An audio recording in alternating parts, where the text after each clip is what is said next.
This is Salil Ankola here and wishing NBI News all the very best.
शत्रु शासना तुकारामा तुकारामा तुकारामा तुकारामा तुकारामा।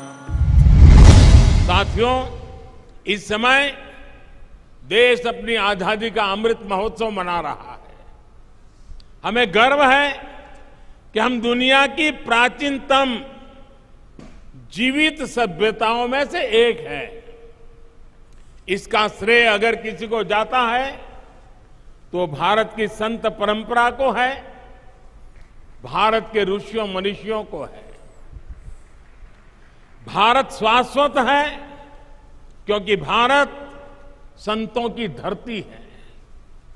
हर युग में हमारे यहां देश और समाज को दिशा देने के लिए कोई न कोई महान आत्मा अवतरित होती रही है। आज देश संत कबीरदास की जयंती मना रहा है। ये संत ज्ञानेश्वर महाराज, संत निवृत्तिनाथ महाराज, संत सोपन देव और बहन आदिशक्ति मुक्ताबाई जैसे संतों की समाधि का 725वां वर्ष भी है। ऐसी महान विभूतियों ने हमारी शाश्वतता को सुरक्षित रखकर भारत को गतिशील बनाए रखा। संत तुकाराम जी को तो संत बहनाबाई ने संतों के मंदिर का कलश कहा है। उन्होंने कठिनाई और मुश्किलों से भरा जीवन जिया। अपने समय में उन्होंने अकाल जैसी परिस्थितियों का सामना किया। संसार में उन्होंने भूख देखी, भूखमरी देखी। दुख और पीड़ा के ऐसे चक्र में जब लोग उम्मीद छोड़ देते हैं, तब संत तुकाराम जी समाज ही नहीं बल्कि भविष्य के लिए भी आशा की किरण बनकर उभरे। उन्होंने अपने परिवार की संपत्ति को लोगों की सेवा में समर्पित कर दिया। ये शिला उनके उसी त्याग और वैराग्य की साक्षी है।